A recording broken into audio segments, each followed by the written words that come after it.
Hello, welcome to iFanboy Booksplode. We're talking about Spectators. My name is Conor Kilpatrick. I'm here with Josh Flanagan. I'm so glad I didn't wear that shirt again. And this is our bi-monthly show unlocked by the patrons at patreon.com/iFanboy. The Booksplode shows where Josh and I talk about a collected edition, an original graphic novel, trade paperback, something that's not a regular single issue. And this month, like I said, we're talking about Spectators, some Image Comics, the hardcover. It's an original graphic novel from our old pal, Brian K. Vaughan. Art by Nico Henrichon, letters by Fonografiks from Image Comics, came out last month.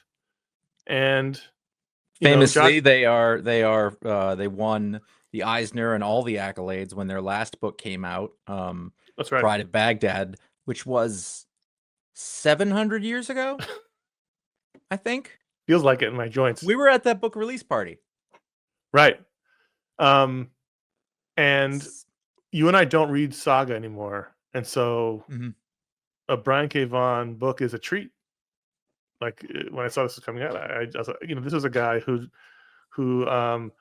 work, was heavily involved in the early stages of iFanboy. When we first started, he was, the hot guy and writing a lot of books and some of our favorite comics, and then sort of fell back to do fewer and fewer comics while he did more TV and film work. And so it's still, and he's still a name. When I see it, I get excited because he's written so many great comics over the years of iFanboy. But what's interesting is that he, at a certain point when he had film and television success, honestly, I don't know on what other than that one show, the Dome, I think, like he did Lost in the Dome, and then the idea of the comics that he made suddenly became extremely uncommercial. And by that, I mean, he clearly wasn't concerned with moving a lot of units. He was concerned with telling the story he wanted to do, which had worked out, pretty well on Saga. He still did real well, but there was definitely a, I can do whatever I want now sort of change, I think. And this is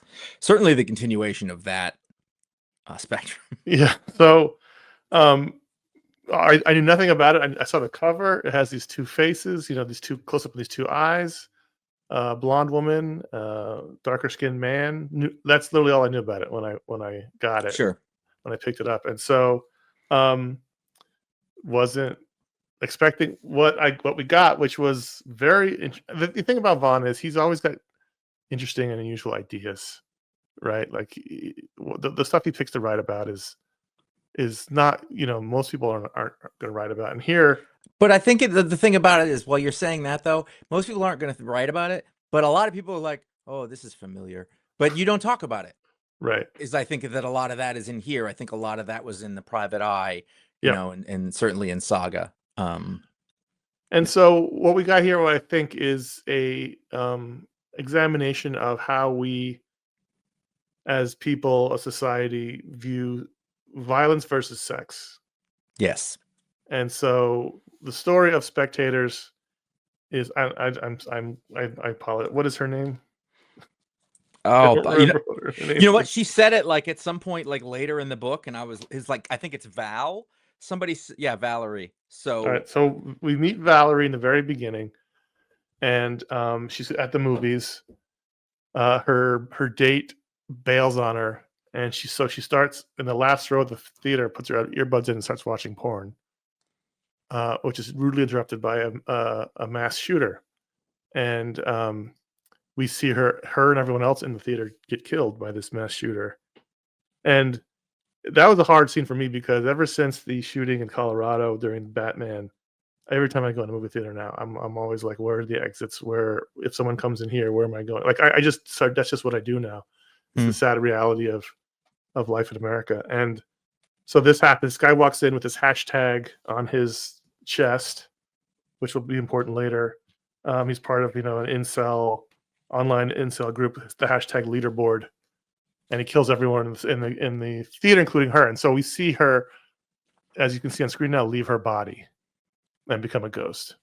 And this ends up being the story of her as a ghost in the future. We jump ahead into the sci-fi future and find out that when you die, you become a ghost at the midway point of your age. So if you die at the age 40, your ghost is 20 years old, and also dressed how you were dressed at the midway point of your life. So a lot of the ghosts are naked.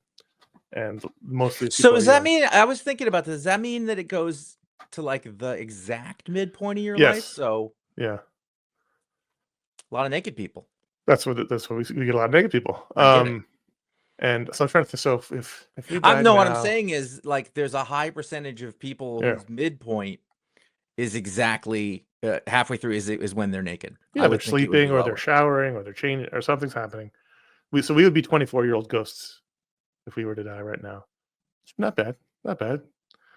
And so we see her floating around. I And don't want to look like I'm 15 for the rest of eternity. So, um, so what's hinted at in the beginning with her porn, clearly addiction. If she's watching it in the movie theater waiting for the movie to start, is that she's now the ultimate voyeur. She goes around watching people having sex, and that's what gets her off. And she really As is enjoys it. everybody. I mean, like it's No, very well, that's where you get the conflict. Because some people are into violence. Like there's that right. scene early on where all the ghosts are shooting underground. And like, what's going on? There's like an underground fight club happening, and so Right. they're into the violence. People are watching. People are but either watching way, everything, but she's really you've into got that. this. Yes, but you've got this whole world of spirits who are sort of on the in between, and they honestly, like it feels like sort of pointless to describe it because it's not the point. But at the Right. same time, you've got all these people who are at the in between who sort of choosing not to go from this life to the next, and in Right. the meantime, they all turn into, I mean, voyeurs of some kind. Everybody's Right. watching. They refer to it as shows and storylines, like Characters, yeah. which again is a metaphor in a way for choosing And the to internet. observe. Right. Yes, but also just choosing to observe these things instead of taking part of or moving on to other things. If you think about it, like they have the option to go on to the next thing. Like, I'll just stay here and watch.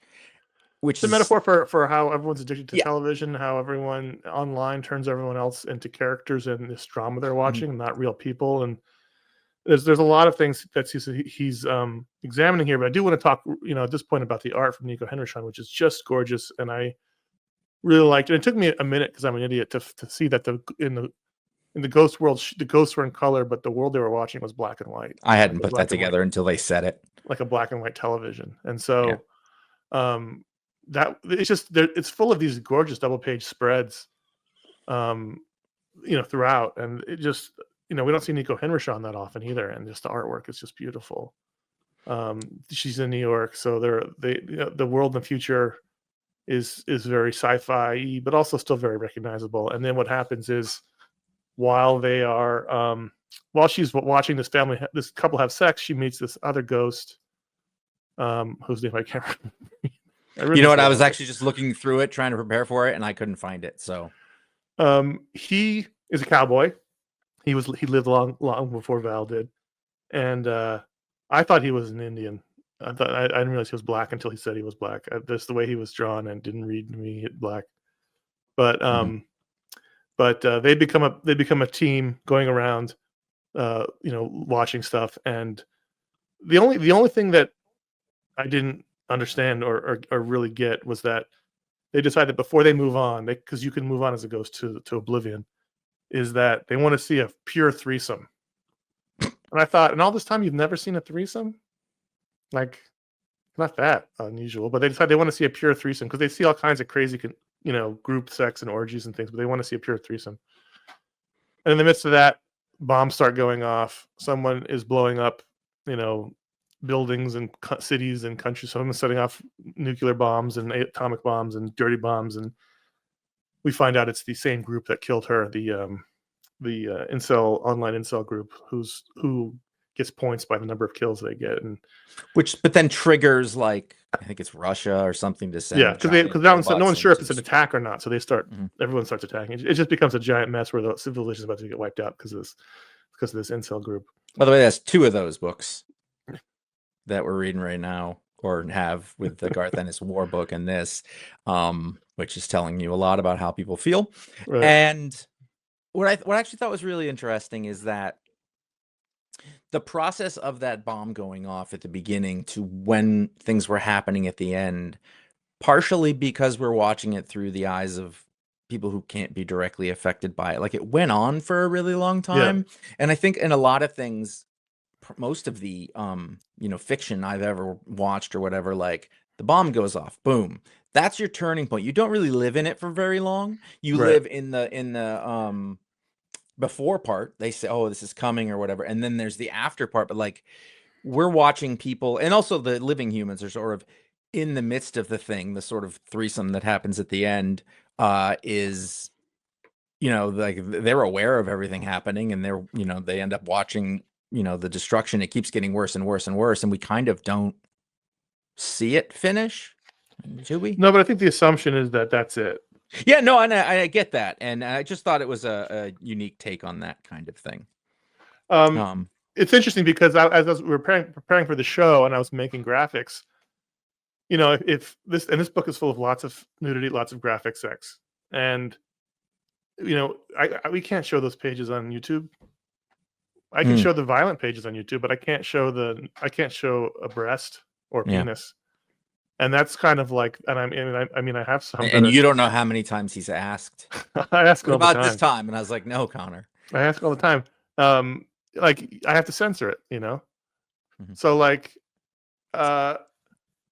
it speaks to the theme of the story, which is that. So we see her flashback, how she sort of came to be was that her dad rented Terminator one night and was more than happy to let her watch the really violent parts, but awkwardly fast forwarded through the couple of sex scenes and parts with nudity, but was in the page we're showing now, it says I'll fast forward to the good stuff, which is in his mind Arnold Schwarzenegger blowing people away in bloody fashion, and that's kind of fucked up. I mean, we are a country of Puritans that were founded by Puritans, and we have that strain running through us. But like that's part of the theme of the book is that she's not allowed to experience something on the screen like sex, which is a outcropping of some sort of love people have for each other, or at least feelings.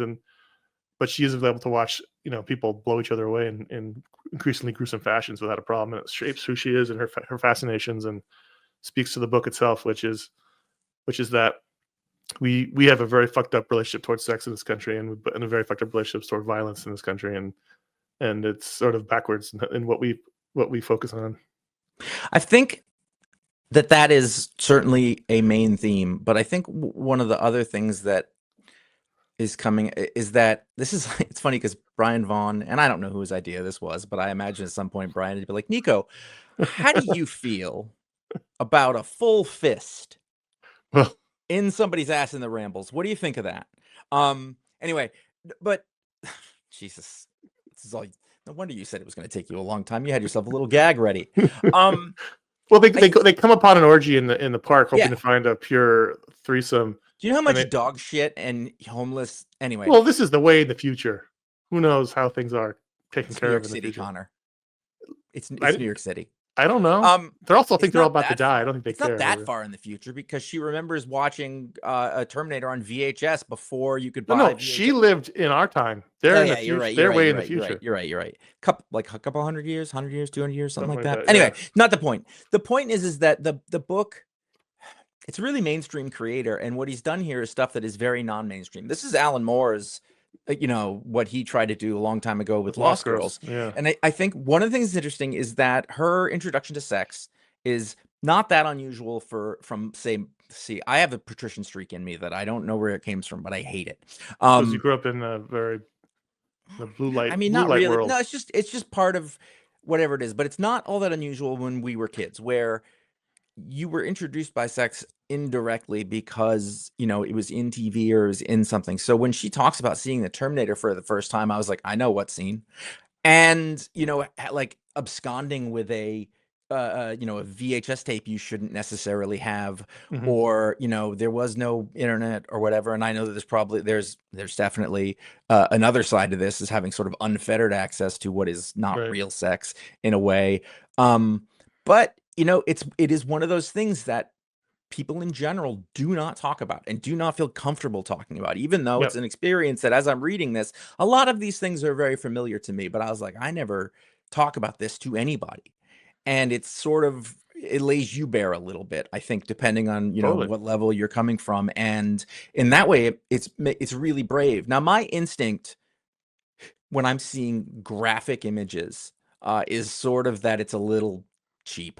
Like, it's a little like thrilling. And so my instinct is like, what is going on here? But I understand the point that he's trying to make by sort of like, okay, we're going to talk about this by throwing gas on this fire. Like, I'm not going to intimate what's happening. I'm going to show you PIV. You know, like they're doing the things, and he can get away. Like, there's not a lot of creators I think who can get away with it, but it's also telling that you can do this now. Where if you had done this, you know, in the 80s, you're out at Marvel. Like, you're not going back. But if Brian Vaughan today went to, you know, CB, he already pushed the envelope up with Saga when it came out. Yeah. However long ago, giant ogre penises and balls and things. But this was something that you mentioned, Alan Moore. This is something that was discussed way back when Lost Girls came out, which was what he wanted to do, comics that showed sex in the way that comics usually show violence. I mean, we don't blink, you know, in a comic. I mean, didn't Jeff Johns have a speedster run through a kid in a Justice Society book? Like, we don't blink at that stuff, but we blink when, like you said, when we see graphic sex in a book like this, and from a top 3 publisher and a mainstream team. It's just I think the entire process, the fact that this book exists at all, speaks to what Vaughn's trying to say about the culture in which what we are okay with, what we're not okay with. I mean, there was a time in the 90s when Penthouse put comics out and they threw a bunch of money at some mainstream creators who drew like hardcore graphic sex. It was like Kevin Maguire and Adam Hughes and guys like that. And that was crazy. Like that was pre-internet, so it didn't really like cause a huge stir, but it was crazy, even the idea that it was happening. And if you think now, like even with this book and the way we are now, if like, I don't know, I'm trying to think, if like Dan Mora and Mark Waid started to do a porn comic for Penthouse Comics, it would be a big deal. And well, it would just be strange. Yeah, in a strange because way. you have to adjust your expectations, and like, well, why are these expectations the way they are? And there's all sorts of reasons. I mean, it goes stuff that's sort of deep seated in our culture, how we were brought up, our own, you know, peccadillos or shames or whatever those things are. And like, this is the first thing that can kind of rip it out for you, because like there's very few people who don't keep this largely private. This sort of looking at things, this sort of being aroused by things, that, you know, like, she really wants to masturbate. It's also really interesting that it's a woman, because if it was a guy, probably it would be pervy. Yes. But no less true. So by making it a woman, but it also doesn't, it also feels like, so you want to take that one step further. I don't think women talk like this even more than men don't. So, but it doesn't mean that it's not true. I mean, like men tend to be a little more lewd because it can be boisterous or whatever, whereas there's even more shame involved in a woman's sexuality because of not because it should be, not inherently, but because of culture, being demure, being classy, whatever it is you want to say. It's probably way different now for the kids who grew up with porn. Like you and I didn't grow up with ready access to pornography, and so I think people who did, it seems to be from the articles I read, that it's a bit more like, it's a bit more even than it was when we were younger. It's true, but you know, like, that's younger people, still a lot of the world, and those influences are all still there, you know, just cause. But that's what makes it interesting, is that it's pulling out a lot. It's really brave in that way. What did you think of it then? No, but I liked it. I mean, because not just for the issues it brings up, but it was an interesting story, and he found a way to sort of unravel this, I don't want to say mystery, but this sort of thriller in the background, and then into the foreground of this voyeur story. And then when it tied back into her death, I thought that was really nice, because I was not expecting at all. When the guy appears at the orgy with the same hashtag on as her killer, I went, oh, because it had been so long. This is a big book. It had been from the beginning of the book. And I was like, oh shit. So I thought even if you take the sex out, or you censor the sex or block the sex like Austin Powers, I think it still would have been a really good story. I just like the way his brain works. And I also just really like the way it looks. I thought it was really, I mean, Nico Henrichon is not an artist we think about because we don't see work from him all the time, but that was just a gorgeous book. I thought the way they did the colors, the black and white versus the color, and the figure drawings were excellent. And the world was so lived in, and it was so full of detail and dynamic stuff. And they'd hit you with these 2-page spreads every so often, and it was just gorgeous.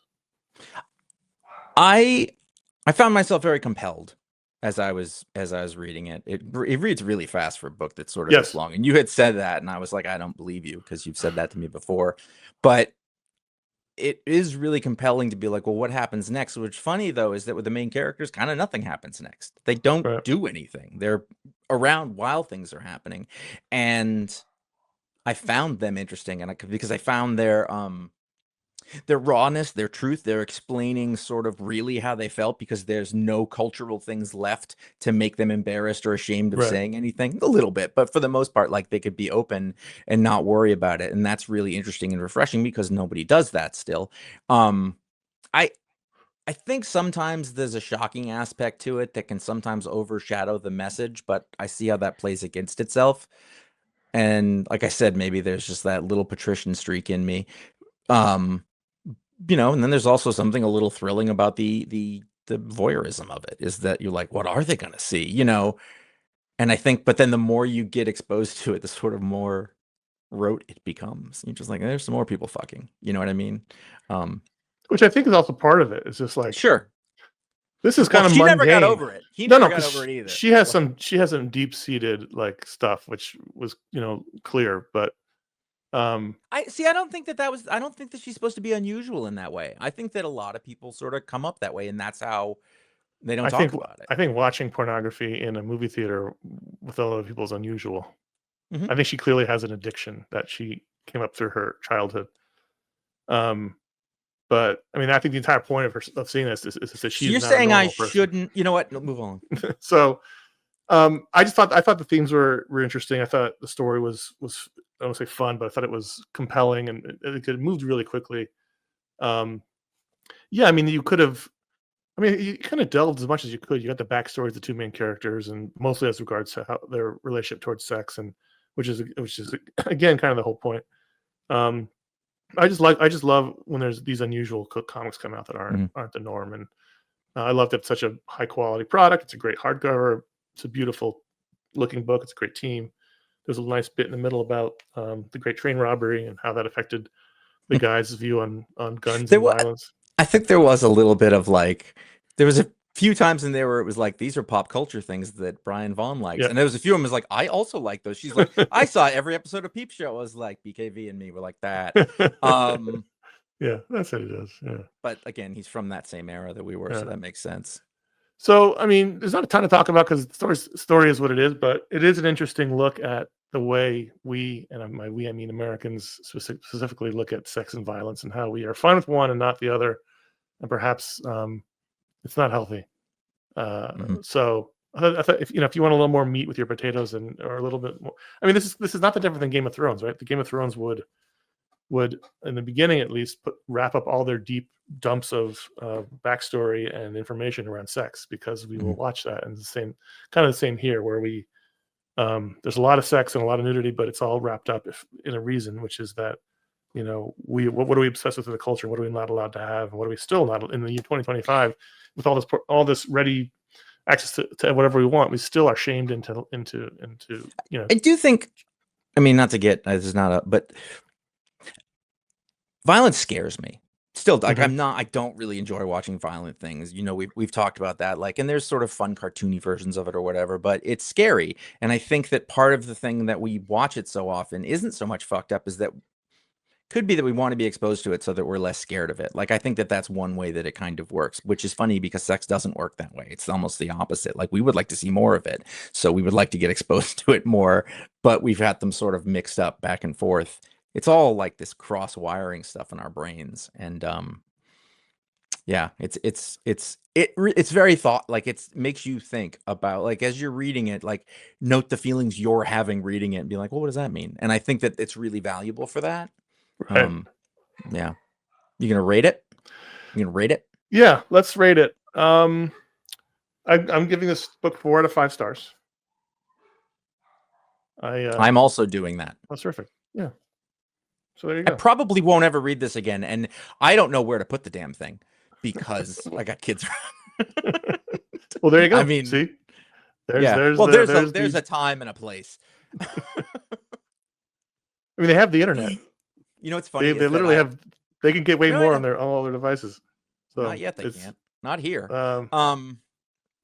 I know somebody, and I met her husband very briefly, and he's like, "Oh, I used to read comics," and he said, "Hey, have you ever heard of that podcast, Comic Geek Speak?" And I stopped talking to him. He did say that. But he said, "Oh, one of my favorite things is Pride of Baghdad." So I emailed her the other day, and I was like, "Hey, there's a new book that came out. You might want to let him know about this." I get the book. I open it up. I was like, "Oh, maybe I should couch that." Anyway, I'll see. Again, it's deep ingrained in us that that's not like other places, other countries that you hide from this stuff. And I think that's why he wrote the book. There's some that are even worse than us. Well, yeah, I'm talking about the Western cultures that we are a part of. All right, so that's Booksplode for October. You can go to iFanboy.com. We have tons of shows there, over 2,000 shows you can watch. Josh and I will talk about the week's new comics every Sunday on our Pick of the Week show. And this show alternates every month with Josh's Talksplode interview show. And so we interview a creator one month, talk about a graphic novel the next month. We'll be back with, I guess, our final Booksplode of the year in December. We don't know what that is, but we'll let you know when we do. Until then, I'm Connor. I'm Josh. Keep it wrapped up, guys. Take our clothes off now, or? I mean, I'm ashamed of my body, but not because of that. That's fair enough.